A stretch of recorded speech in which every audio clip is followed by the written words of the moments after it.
Eternal God emperor के पिछले episode में हमने देखा रुओजन यूशी को एक बुक देता है। अब उस बुक को देने के 20 दिनों तक रुओजन अपने internal space of time and space में कल्टीवेट करता है। रुओजन के internal space of time and space के रूम में काफी ज्यादा मैरो वॉशिंग लिक्विड की बॉटल्स पड़ी होती हैं एंड वो बिल्ली भी वहीं पर होती है। वो बिल्ली रुओजन को कल्टीवेट करता हुआ देखकर अपने मन के अंदर कहती है, इस कमीने का क्वीपूल जो है वो अपनी पीक पर पहुंच चुका है। मैं तो ये सोच रहा हूँ कि क्या ये अल्टीमेट रियलम तक पहुंच पाएगा। दूसरी ओर रुओजन जो कि कल्टीवेशन करने की वजह से थक चुका होता है वो कहता है, अब मैं 99 बुल्स की स्ट्रेंथ को इस्तेमाल कर सकता हूँ। मैं अल्टीमेट रियलम तक पहुँचने के सिर्फ एक कदम ही पीछे हूँ। अल्टीमेट रियलम में मैं 100 बुल्स की स्ट्रेंथ को इस्तेमाल कर सकता हूँ।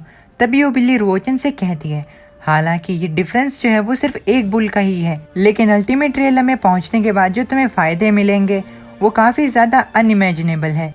अफसोस की बात है कि तुम अल्टीमेट रियलम तक कभी नहीं पहुंच पाए। रुओजन कहता है, अभी भी अल्टीमेट रियलम में पहुंचने का एक मौका है। अगर मैं अपने ड्रैगन एंड एलिफेंट प्राजना पाम को 3rd लेवल तक मास्टर कर पाया तो मेरी बॉडी जो है वो इतनी ज्यादा स्ट्रांग होगी कि वो 100 बुल्स की स्ट्रेंथ को इस्तेमाल कर पाए। रुओजन की बात सुनकर वो बिल्ली मुस्कुराने लगती है एंड कहती है, तुमने बिल्कुल सही कहा। जो मार्शल टेक्निक तुमने मुझे अभी दिखाई वो सिर्फ ह्यूमन स्टेज पर है, इसीलिए नेचुरली वो तुम्हारे फुल पोटेंशियल को बाहर निकालना अलाउ नहीं करेगी। रुओजन इस बिल्ली की बात सुनकर कहता है, मुझे कॉम्बैट एक्सपीरियंस की जरूरत है, लेकिन रॉयल पैलेस में ऐसा कोई भी वॉरियर नहीं है जिसके साथ मैं प्रैक्टिस कर पाऊँ, और अगर मैं इस पैलेस को भी छोड़कर जाता हूँ तो क्वीन जो है वो मुझे मरवाने की जरूर कोशिश करेगी। अब तभी रुओजन को एक आइडिया आता है। रुओजन डिसाइड करता है कि वो किंग माउंट में जाकर सैवेज बीस्ट के साथ फाइट करके प्रैक्टिस करेगा। इस तरह से उसे कमांडरी छोड़ने की भी जरूरत नहीं पड़ेगी। रुओजन की बात सुनकर वो बिल्ली काफी ज्यादा शॉक्ड हो जाती है। वो बिल्ली अपने मन के अंदर कहती है कि ये बच्चा पागल हो चुका है, ये अपनी जिंदगी को ऐसे रिस्क में कैसे डाल सकता है। अब कुछ टाइम बाद रुओजन किंग माउंट पर जाकर एक सैवेज बीस्ट के साथ फाइट कर रहा होता है। वो जिस सैवेज बीस्ट के साथ फाइट कर रहा होता है वो एक सिल्वर ड्रैगन लायन होता है। इस बीस्ट की स्पीड रुओजन की स्पीड से ज्यादा होती है, इसलिए रुओजन को इसे हराने में काफी ज्यादा तकलीफ हो रही होती है। रुओजन सही मौके का इंतजार कर रहा होता है। रुओजन खुद से कहता है, अगर मैंने सही मौके का इंतजार नहीं किया तो मैं जरूर मारा जाऊंगा। अब वो बीस्ट सिल्वर ड्रैगन लायन रुओजन की तरफ दहाड़ते हुए आता है एंड अपने पंजे से रुओजन पर हमला करने की कोशिश करता है। रुओजन उसे अपनी तरफ आता हुआ देखकर सही मौके पर डॉज कर लेता है। अब रुओजन देखता है कि वो सैवेज बीस्ट जो वो एक ही जगह पर खड़ा है, इसीलिए वो सही मौके का फायदा उठाकर अपने गैलोपियन एलिफेंट टेक्निक को इस्तेमाल करता है एंड उस बीस्ट पर हमला करता है। रुओजन का हमला फुल स्ट्रेंथ से भरा होता है। रुओजन के इस हमले की वजह से उस फॉरेस्ट में धुआं ही धुआं हो जाता है। उस फॉरेस्ट के ऊपर पहाड़ पर कमांडरी प्रिंस के भेजे हुए मिनिस्टर रुओजन पर नजर रख रहे होते हैं। रुओजन की इस हालत पर एक सोल्जर अपने कमांडर से कहता है, कमांडर क्या हमें 9th प्रिंस की मदद करनी चाहिए। उसका कमांडर उसे कहता है, किंग ने हमें ऑर्डर दिया है कि हमें रुओजन की कल्टीवेशन को तब तक इंटरप्ट नहीं करना है जब तक वो असल में कोई खतरे में ना हो। कुछ समय बाद वो स्मोक हटता है एंड उस स्मोक के हटने के बाद सिल्वर ड्रैगन लायन जो होता है वो जमीन पर गिरा होता है।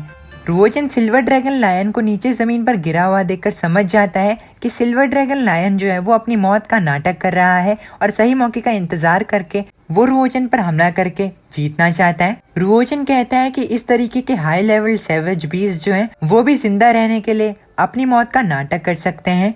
अब वो सिल्वर ड्रैगन लायन जमीन से उठकर अपने एक हमले को प्रिपेयर करता है एंड उस हमले को रुओजन पर इस्तेमाल करता है, लेकिन सैडली रुओजन उसके इस हमले को भी डॉज कर लेता है एंड अपने dragon in the sky fist technique को उस पर इस्तेमाल करता है। रुओजन के इस फिनिशिंग मूव के बाद सिल्वर ड्रैगन लायन हार जाता है। सिल्वर ड्रैगन लायन को हराने के बाद रुओजन खुद से कहता है, मेरी करंट स्ट्रेंथ के साथ मैं अपनी जिंदगी को कुछ और समय तक होल्ड कर सकता हूँ। अब रुओजन वहाँ से चला जाता है कहीं और कल्टीवेशन करने के लिए। अब तभी किंग के भेजे हुए वो सर्वेंट नीचे आते हैं। नीचे आकर वो सिल्वर ड्रैगन लायन की लाश को देखकर कहते हैं कि 9th प्रिंस का फ्यूचर जो है वो अनप्रिडिक्टेबल होने वाला है।